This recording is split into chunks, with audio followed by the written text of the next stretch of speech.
Hello students. तो हम अभी पढ़ चुके हैं रेंज डोमेन ऑफ फंक्शन निकालना। उसके बाद हमने देखा रेंज ऑफ फंक्शन निकालना। अब नेक्स्ट रेंज ऑफ फंक्शन में ही नेक्स्ट मेथड देखते हैं अपना, किसी फंक्शन का रेंज कैसे निकालेंगे। तो मेथड कितने हो चुके थे हमारे, नंबर ऑफ मेथड्स 8 हो चुके थे लास्ट हमारा। यूजिंग डेरिवेटिव चेक करना कि फंक्शन इंक्रीजिंग या डिक्रीजिंग, उसके अकॉर्डिंग हमें फंक्शन का रेंज निकालना। अब देखते हैं मेथड 9। मेथड 9 में क्या है, मेथड 9 में हम किस टाइप का क्वेश्चन सॉल्व करेंगे। इसमें अगर मान लीजिए आपको दो फंक्शन दिए गए हैं एफ एक्स और जी एक्स, और ये दिए गए हैं F x plus g x के फॉर्म में दिए गए हैं मान लीजिए। तो मैं ऐसा नहीं कह सकता कि F x plus g x का जो मैक्सिमम वैल्यू होगी वो किसके बराबर होगी, एफ एक्स का मैक्सिमम प्लस जी एक्स का मैक्सिमम। ये चीज पॉसिबल नहीं है। इन जनरली हो सकता है कभी पॉसिबल हो, लेकिन जनरल केसों में मोस्ट ऑफ द केस में ये पॉसिबल नहीं है। तो ये कोई रूल नहीं है कि मैं अगर F x plus g x का मुझे दोनों का मैक्सिमम वैल्यू पता हो और दोनों फंक्शन एक साथ एग्जिस्ट कर रहे हैं समीशन के फॉर्म में या फिर सब्ट्रैक्शन के फॉर्म में, तो मैं उन दोनों का अलग उनकी मैक्सिमम वैल्यूज को डायरेक्ट ऐड करके बोल दूं कि ये फंक्शन की मैक्सिमम वैल्यू होगी। जैसे बात की जाए अब साइन एक्स और कॉस एक्स, किसकी बात करें, साइन एक्स और कॉस एक्स। ये मान लेते हैं एफ एक्स है, ये मान लेते हैं जी एक्स है। तो साइन एक्स की मैक्सिमम वैल्यू होती है, साइन एक्स की एफ एक्स की मैक्सिमम वैल्यू क्या होगी, एफ एक्स की मैक्सिमम वैल्यू होती है 1 और जी एक्स की मैक्सिमम वैल्यू क्या होगी 1। मान लेते हैं फंक्शन था कोई एच एक्स। तो फिर तो अकॉर्डिंगली अगर मैं मानूं, अगर मैं कहूं कि F x plus g x की मैक्सिमम वैल्यू किसके बराबर, अगर मैं कहूं F x maximum plus g x maximum क्या होनी चाहिए, 1 प्लस 1 2 होनी चाहिए। फिर तो sine x plus cos x की वैल्यू मैक्सिमम वैल्यू क्या होनी चाहिए, 2 होनी चाहिए इसके अकॉर्डिंग टू। लेकिन हमें पता है a sine x plus b cos x की रेंज क्या होती है, minus of under root of a square plus b square, last lecture में देखा था, comma under root of a square plus b square. मतलब इसकी मैक्सिमम वैल्यू क्या होती है, under root of a square plus b square. Clear. तो sine x plus cos x की वैल्यू मैक्सिमम वैल्यू कितनी होगी, under root of 1 plus 1 under root of 2। तो sine x plus cos x की maximum value कितनी होती है 2। और अगर कोई कहे मुझसे कि F x plus g x दोनों फंक्शन एक साथ हैं, उनकी मैक्सिमम वैल्यू मैं ऐसे निकालूंगा एफ एक्स का मैक्सिमम प्लस जी एक्स का मैक्सिमम, तो ये सरासर गलत होगा। क्लियर, क्योंकि यहाँ पर 2 आ रहा है और आंसर क्या है लेकिन √2। Sign x plus cos x की मैक्सिमम वैल्यू क्या हो सकती है √2, ना ही 2। क्लियर। तो मैं यहाँ से एक पॉइंट नोट कर सकता हूँ कि नोट 1, इन जनरल एफ कोई भी फंक्शन है किसी का एक्स का या वाई का, एफ प्लस जी मैक्सिमम या मिनिमम एक किसके बराबर नहीं होगा, एफ के मैक्सिमम या मिनिमम प्लस जी के मैक्सिमम या फिर मिनिमम के बराबर नहीं हो सकता। क्लियर, पहला पॉइंट है। हम मुझसे कोई बोले कि ये बराबर अगर होना है, ऐसे बराबर होना है एफ प्लस जी के मैक्सिमम को F of maximum plus G of maximum के बराबर होना है, ये चीज हो सकती है बराबर। लेकिन कब होगी, अगर एफ का मैक्सिमम और जी का मैक्सिमम जो है, अगर मैं कहूंगा फंक्शन ऑफ एक्स है, एफ का मैक्सिमम है और जी का मैक्सिमम वो सेम एक्स पे लाई करे। मतलब एफ का जो मैक्सिमम है और जी का जो मैक्सिमम है वो सेम एक्स पे लाई करे। जैसे एफ का कर्व मान लिया कोई ए है, इसकी मैक्सिमम वैल्यू कर रही है लाई ए पे, और जी का कोई ग्राफ है, एक ग्राफ है। क्लियर। और इसकी मैक्सिमम ए पे लाई कर रही है वैल्यू। अब मैं कहूं कि इस ग्राफ की मैक्सिमम वैल्यू क्या होगी, इस ग्राफ की मैक्सिमम वैल्यू होगी, अगर मान लिया एफ एक्स है तो इस ग्राफ का मैक्सिमम वैल्यू एफ ए है, इस ग्राफ जी एक्स है, इस ग्राफ की मैक्सिमम वैल्यू जी ए है।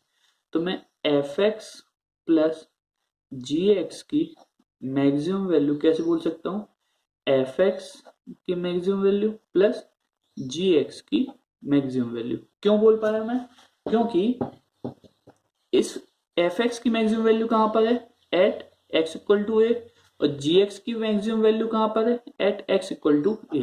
तो दोनों अगर फंक्शन, दो फंक्शन है, उन दोनों फंक्शन की मैक्सिमम वैल्यू एक ही एक्स पे एक ही एक्स पे एग्जिस्ट करती है। तो मैं बोल सकता हूं कि f of x plus g x का मैक्सिमम वैल्यू होगा एफ एक्स का मैक्सिमम प्लस जी एक्स का मैक्सिमम। तो मैं इसे नोट बना के ऐसे लिख सकता हूं, इफ मैक्सिमम तो या फिर minimum value of F x and g x occurs for same x, then f plus g maximum या फिर मिनिमम इक्वल टू f का मैक्सिमम मिनिमम प्लस g का मैक्सिमम या फिर मिनिमम। क्लियर। क्वेश्चन लेते हैं हम। क्वेश्चन है हमारा, find maximum value of cos x minus x square. Clear. अब दो फंक्शन है यहाँ पे, एक है cos x, एक है एक्स स्क्वायर। cos x को मैं मानू एफ एक्स, एक्स स्क्वायर को मैं मानू जी एक्स। तो एफ एक्स का ग्राफ बनाते हैं, y equal to f x का ग्राफ कैसा बनेगा,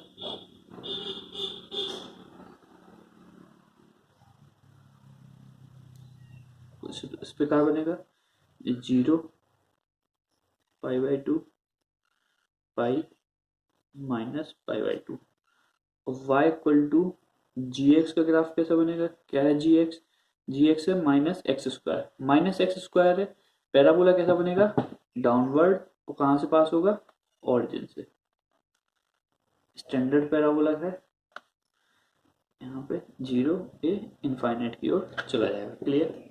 अब मैं देखूं इसकी मैक्सिमम वैल्यू तो कितनी होती है, इसकी मैक्सिमम वैल्यू होती है 1, y equal to cos x की मैक्सिमम वैल्यू होती है 1। क्लियर। यहाँ पर, और इसकी मैक्सिमम वैल्यू हर 2 पाई पे रिपीट करेगी, 0 फिर 2 पाई के बाद फिर 1 हो जाएगी।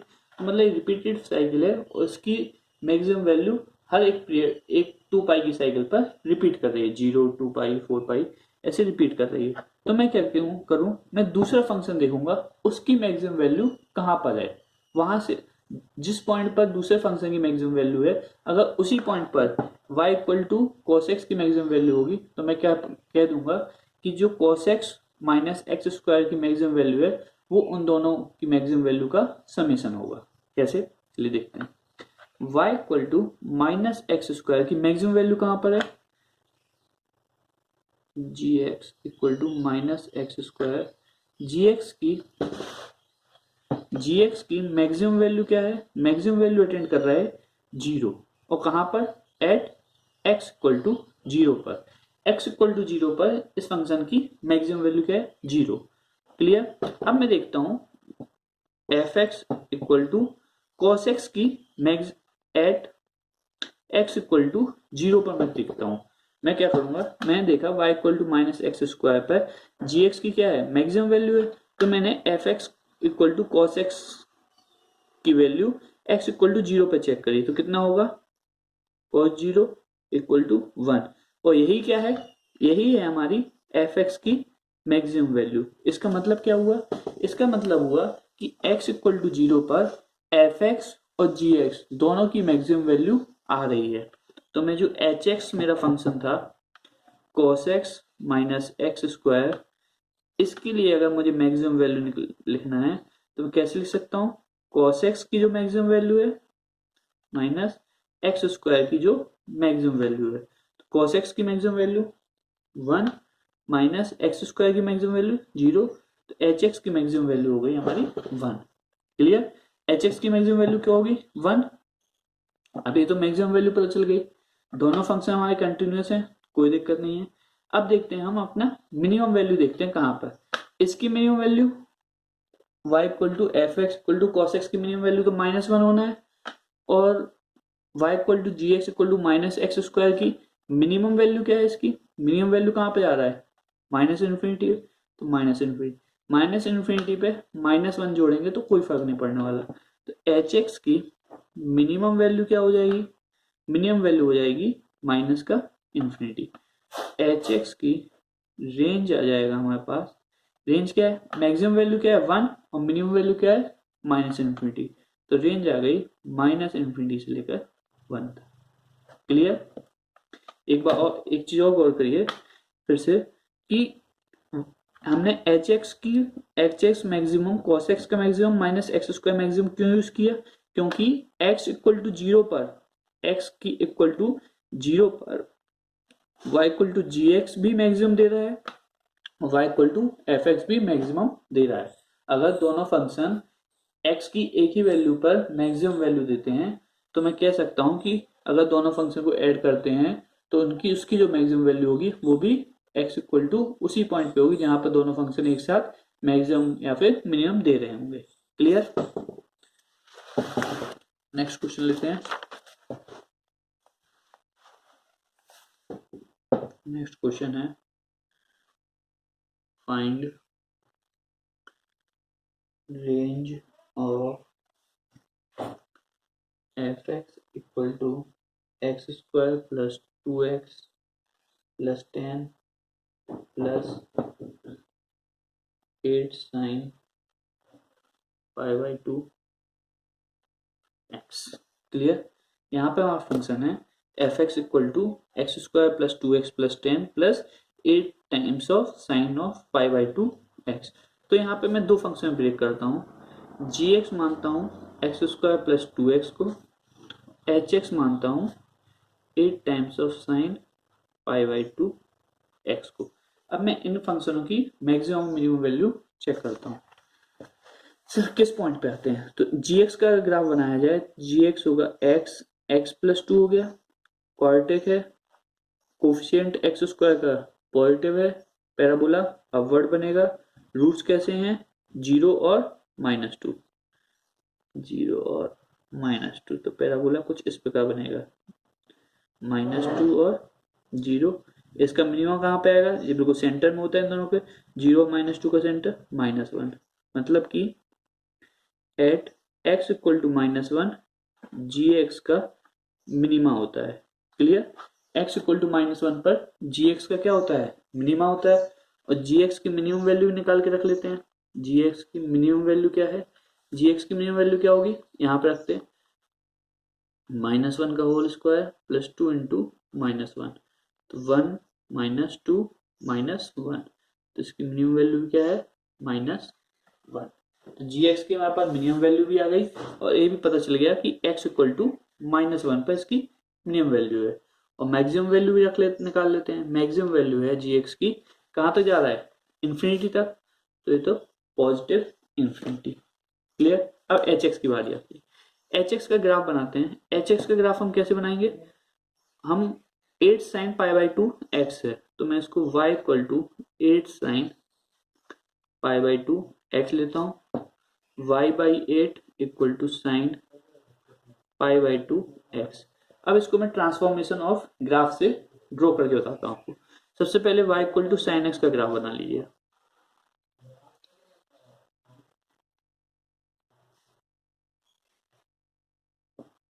क्लियर?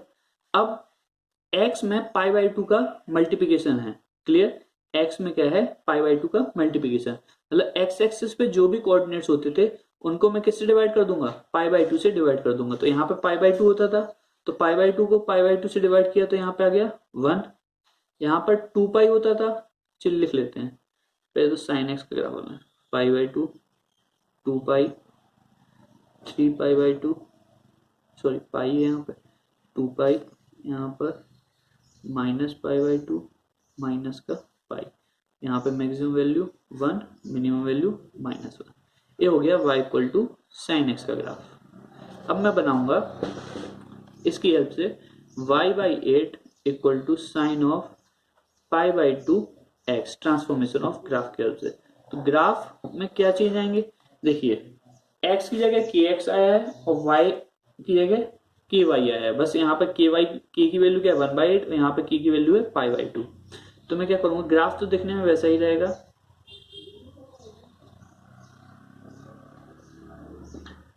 अब देखिए x एक्सिस पे क्या होना है, पाई बाई टू से डिवाइड कर देना है। x एक्सिस पे पाई बाई टू से डिवाइड कर देना है। तो पाई बाई टू से डिवाइड किया तो यहाँ पे आ गया 1, 2 पाई की जगह आ गया 2, यहाँ पे आ गया 3, यहाँ पे आ गया 4, यहाँ पे 0 जाएगा, यहाँ पर -1, यहाँ पर माइनस का 2। क्लियर।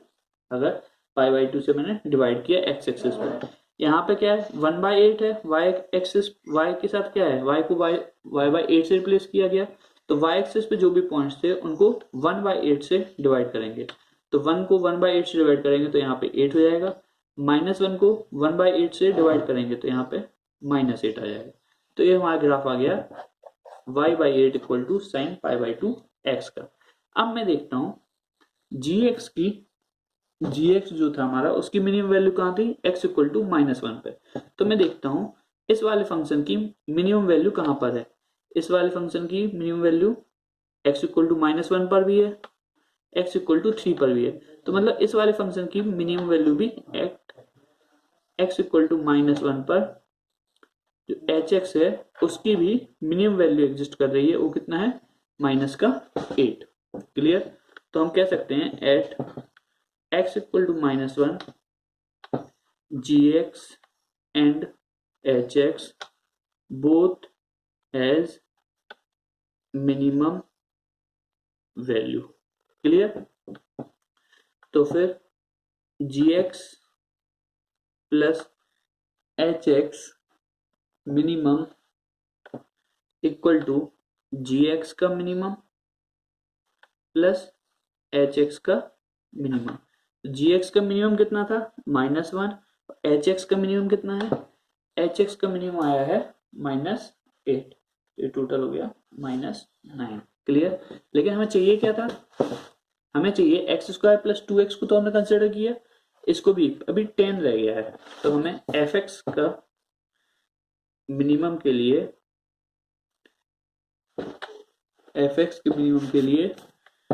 gx का प्लस hx का मिनिमम प्लस 10 चाहिए। तो -9 प्लस 10 1। तो ये तो आ गई fx के मिनिमम की बात। अब fx के मैक्सिमम की बात करें तो gx का मैक्सिमम वैल्यू क्या है, इन्फिनिटी, और इस फंक्शन का मैक्सिमम वैल्यू क्या है 8। इन्फिनिटी में 8 जोड़ेंगे कोई फर्क नहीं पड़ता, 8 ही रहने वाला है। तो fx का मैक्सिमम वैल्यू, fx की मैक्सिमम वैल्यू क्या होगी, इन्फिनिटी। तो रेंज ऑफ fx क्या हो जाएगी, मिनिमम वैल्यू क्या है 1, कहां तक जाएगा, इन्फिनिटी तक। क्लियर। यही हमारा आंसर हो जाएगा। अब नेक्स्ट मेथड देखते हैं। हमारा मेथड नंबर है 10 using trigonometric substitution. Trigonometric substitution ये हम पढ़ चुके हैं, जो a cos x plus b cos x वाला देखा था हमने, उसी पे बेस है। बस अब आपको ट्रिग्नोमेट्रिक सब्स्टिट्यूशन पहचानना होगा। ये वाला मेथड हम तब अपनाएंगे जब हमें कोई गिवन कंडीशन होगी, उस कंडीशन के बेस पे हम रिजल्ट निकालेंगे और वो हमारे एक्सप्रेशन में हम रख देंगे। जैसे क्वेश्चन है find range of 2x plus 3y plus 6 when x² plus y² equal to 1। Clear. हमें किसका रेंज निकालना है, 2x प्लस 3y प्लस 6 का रेंज निकालना है। कब, जब x² plus y² equal to 1 है। अब देखिए x² plus y² equal to 1। अब मैं डायरेक्टली ये कह सकता हूं कि अगर मैं x की वैल्यू sin थीटा रखूं और y की वैल्यू cos थीटा रखूं तो मुझे sine square theta plus cos square theta सब बेसिक आइडेंटिटी इक्वल टू 1 होता है। तो मैं x equal to sine theta plus y equal to cos theta रखूँ तो इस वाली आइडेंटिटी को सेटिस्फाई करेगा। तो मैं क्या करूँ, 2x की जगह रख दूँ साइन थीटा प्लस y की जगह कॉस थीटा प्लस 6। अब एक इसमें फॉर्म कन्वर्ट हो गया, a sin x plus b cos x। तो अगर मैं बात करूं सिर्फ gx ले लूं, 2 sin x प्लस इसको theta 2 sin theta plus 3 cos theta, इसका रेंज क्या होगा, इसका रेंज होगा माइनस 2 का स्क्वायर प्लस 3 का square comma under root of 2 का स्क्वायर प्लस 3 का स्क्वायर। 2 2 जा 4, 4 प्लस 9 13 कॉमा 13। क्लियर। लेकिन चाहिए किसका है, हमें एफ एक्स का रेंज चाहिए जो कि है 2 sin theta plus 3 cos theta plus 6। तो इसकी रेंज हो जाएगी 6 minus root 13 comma 6 plus root 13। यही हो जाएगा हमारा फाइनल आंसर। तो हमें देखना है कि हमारा जो हमारी अगर कोई भी एक्सप्रेशन दिया गया है और गिवन कंडीशन दी गई है, और गिवन कंडीशन में सिंपली हम साइन थीटा और कॉस थीटा को अगर रिप्लेस कर पा रहे हैं तो हम क्या करेंगे, उसको उस चीज से हम रिलेशन निकाल लेंगे और वो डायरेक्ट यहाँ पे एक्स की वैल्यू रख देंगे। क्लियर। एक और क्वेश्चन करते हैं। क्वेश्चन है 3x प्लस 4y प्लस 9, इसका रेंज निकालना है when x स्क्वायर प्लस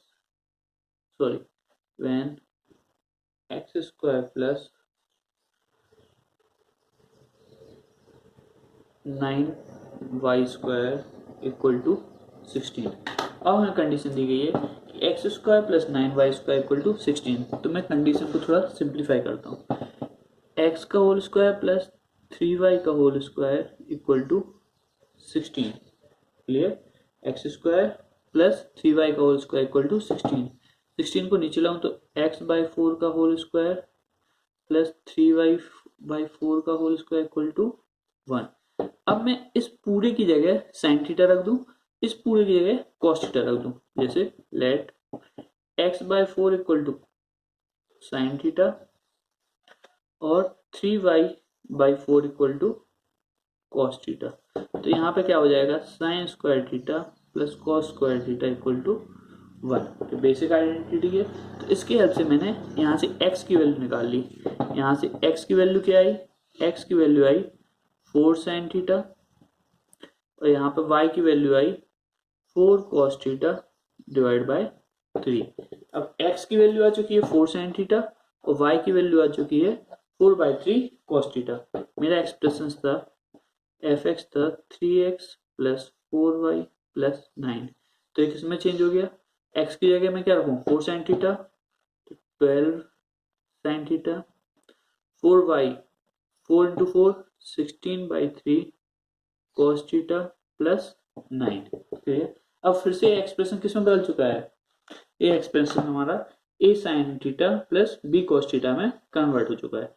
तो इस पहले हमें इस चीज की निकालता हूँ, g ऑफ थीटा की रेंज निकालता हूँ 12 sign theta plus 16/3 cos theta. तो क्या होगा, माइनस ऑफ 12 का स्क्वायर प्लस 16/3 का whole square comma 12 square plus 16/3 का होल स्क्वायर। अलग सोल्व कर लिया, 144 प्लस 16 इंटू 16, इसको अलग से सॉल्व कर रहे हैं तो कितना आएगा ये 144 plus 256 divide by 9 under root 9 का मल्टीप्लाई करेंगे 144 से तो 1296 प्लस 256 डिवाइड बाय 9 और ये कितना हो जाएगा, स्क्वायर करेंगे 662 डिवाइड बाय 9। तो इसका रेंज आ गया यहाँ पे negative of under root of 1552 divide by 9 comma under root of 1552 divide by 9। Clear. लेकिन हमें चाहिए किसका रेंज था, हमें चाहिए था इसमें 9 और जोड़ना है। तो एफ एक्स पहले हम एफ थीटा ले लेते हैं, 12 sign theta plus 16/3 cos theta plus 9। इसकी रेंज तो हमें पता है ये है, इसमें डायरेक्ट 9 जोड़ देना है। तो इसका रेंज क्या होगा, इसका रेंज होगा minus of under root of 1552 divide by 9 plus 9 comma 9 plus under root of 1552 divide by 9। ये हमारा आंसर हो गया। क्लियर। हम नेक्स्ट मेथड देखते हैं। हमारा नेक्स्ट मेथड है, लास्ट मेथड है आपका रेंज निकालने का। मेथड नंबर है आपका 11 यूजिंग AMGM, मतलब अरिथमेटिक मीन और ज्योमेट्रिक मीन। अगर कोई भी दो या दो से ज्यादा नंबर दिए गए हैं, उसका मतलब एक्सप्रेशन दिए गए हैं, और उसको मैं देख पा रहा हूँ कि AMGM से सॉल्व हो पा रहे हैं या फिर नहीं हो रहा है, मैं बताऊंगा आपको कि किस तरीके से हम देखेंगे कि नंबरों को हम AMGM से सॉल्व कर सकते हैं या फिर नहीं।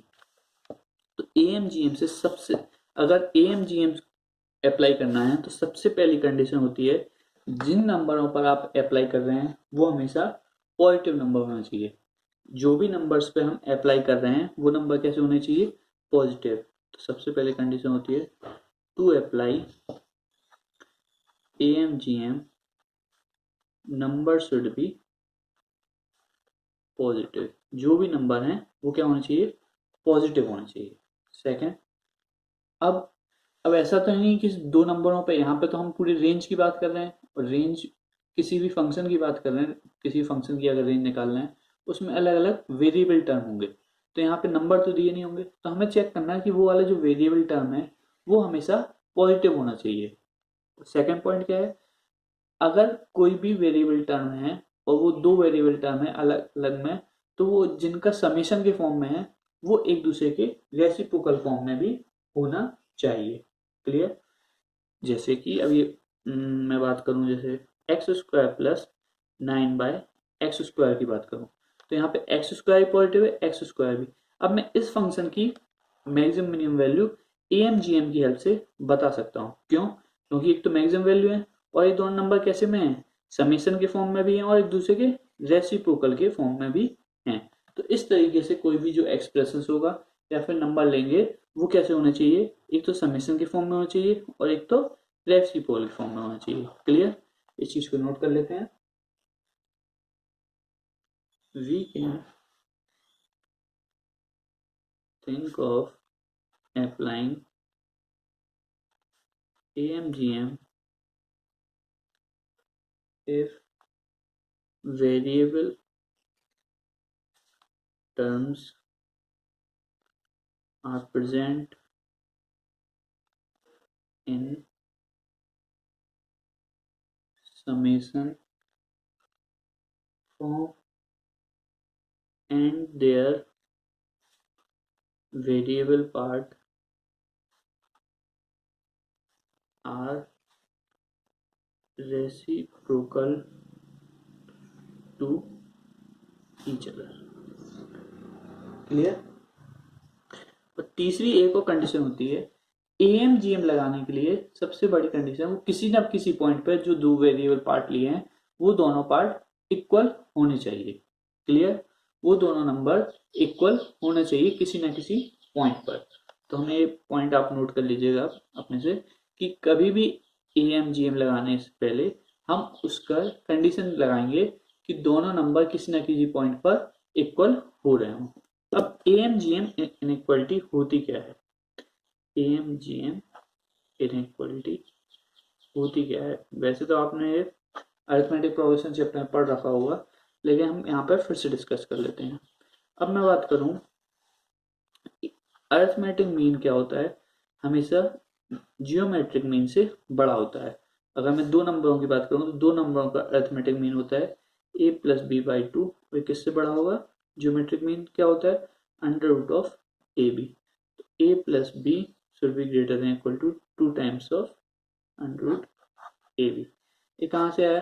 अब देखिए यहाँ पे under root of A minus under root B का होल स्क्वायर। ए वैल्यू क्या होगी? हमेशा 0 से बड़ी होगी या फिर 0 के बराबर होगी। 0 कब होगा? जब ए और बी दोनों नंबर बराबर हो जाएंगे। क्लियर है?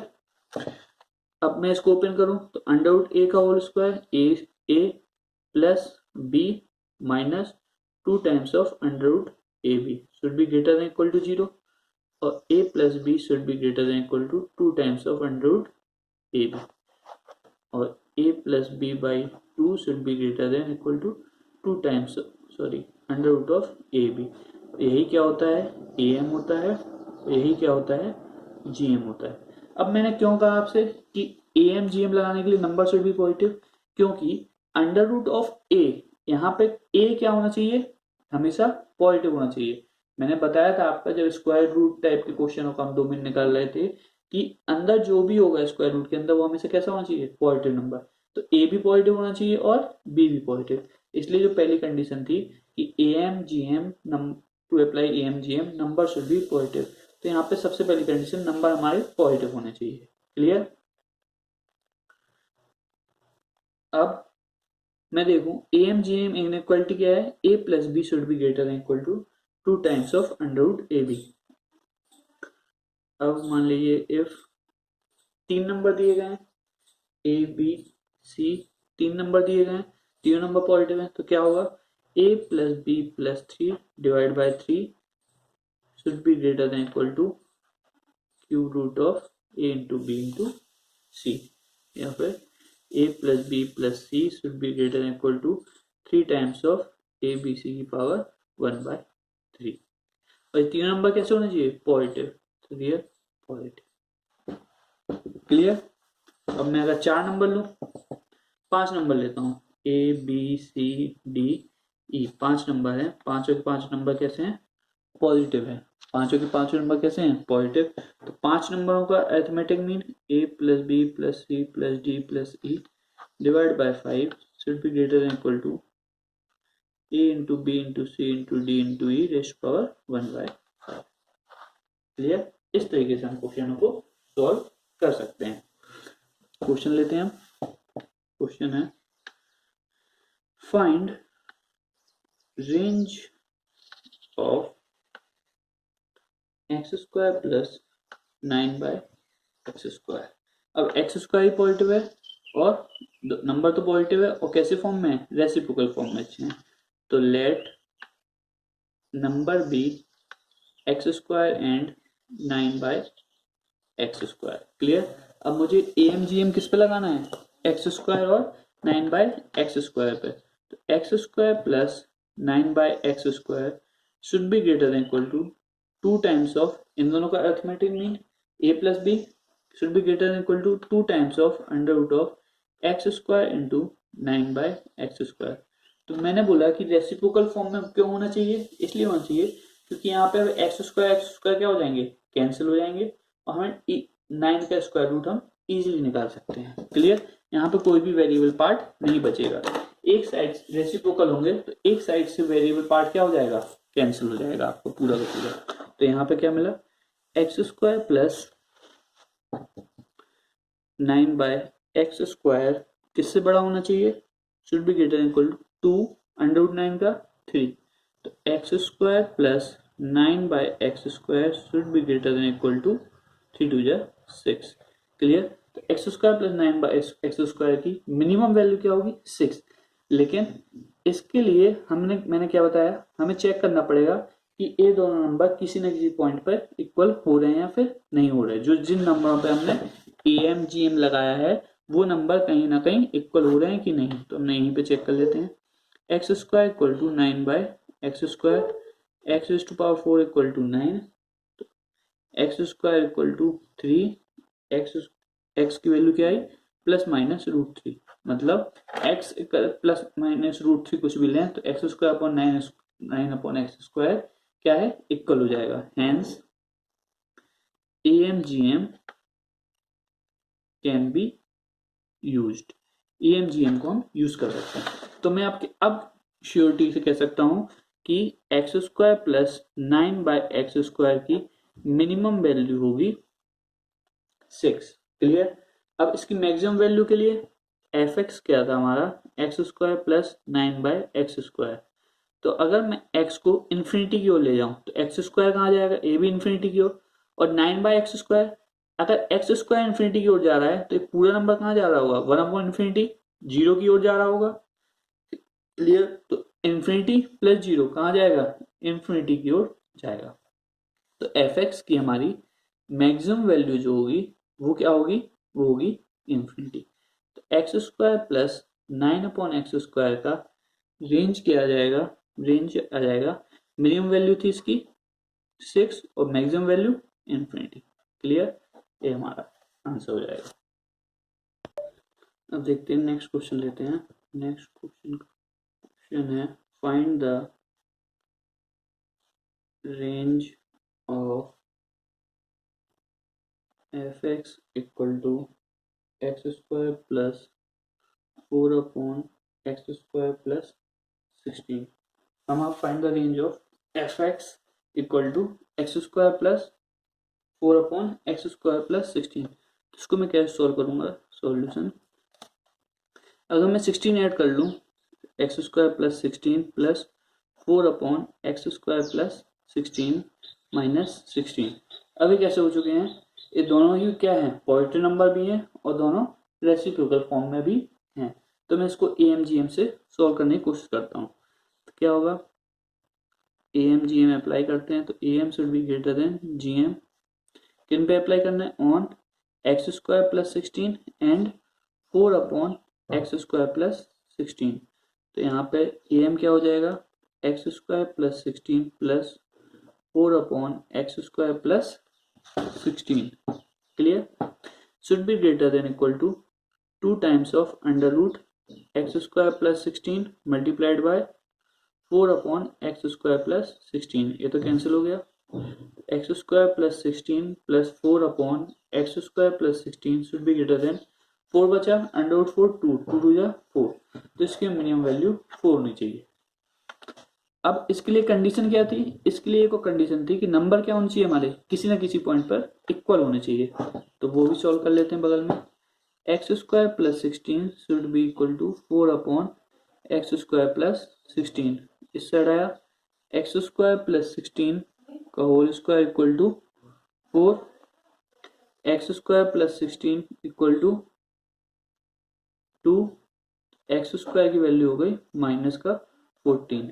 x² की वैल्यू कभी नेगेटिव नहीं हो सकती, तो hence it is not possible. अगर ये पॉसिबल नहीं है तो हम we can not apply AMGM। हम यहाँ पर AMGM की इनइक्वालिटी यूज नहीं कर सकते क्योंकि नंबर कैसे हमारे इक्वल नहीं है। तो हम फिर अब दूसरा मेथड लगाते हैं। ये मेथड यहीं पर बंद हो जाएगा, अगर नंबर इक्वल नहीं है तो हम इसको फर्दर प्रोसीड नहीं करेंगे। तो मैं यही एडवाइस दूंगा आपको कि अगर AMGM लगाना है तो इतना सॉल्व करने के पहले हम क्या करें, दोनों नंबर के चेक कर लें कि कहीं ना किसी पॉइंट पर वो इक्वल हो रहे हैं या फिर नहीं हो रहे। चलिए दूसरा मेथड लगाते हैं। हमारे पास f(x) था हमारे पास x² प्लस 4/x² प्लस 9। इसको कन्वर्ट कर लिया था हमने, x² plus 9 plus 4/x² plus 9 minus 9 sorry यहाँ पर 16 था, 16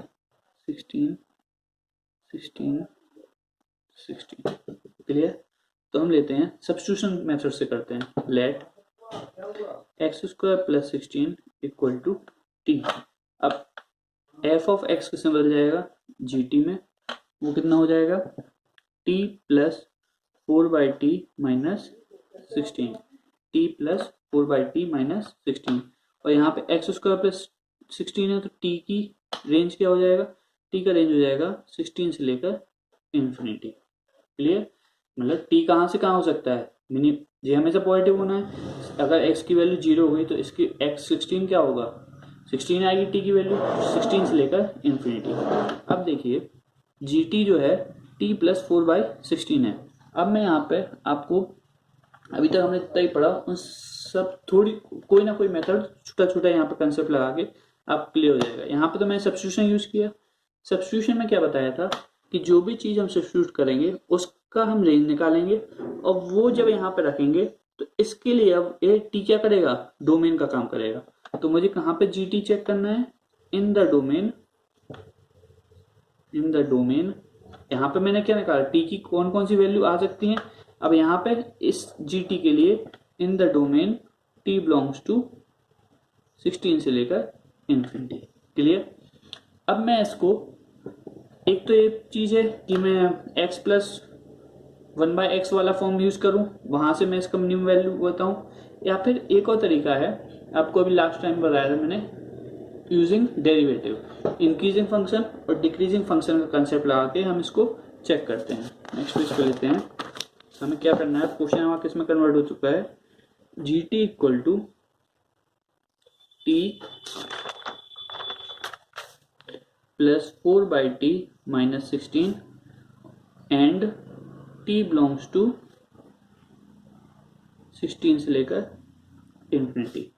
तो मैं g डैश टी निकालता हूं तो ये क्या होगा, 1 माइनस 4/t स्क्वायर। क्लियर। अब मैं g डैश टी की वैल्यू कहां पे चेक करूंगा, इन t बिलोंग्स टू 16 से लेकर इन्फिनिटी।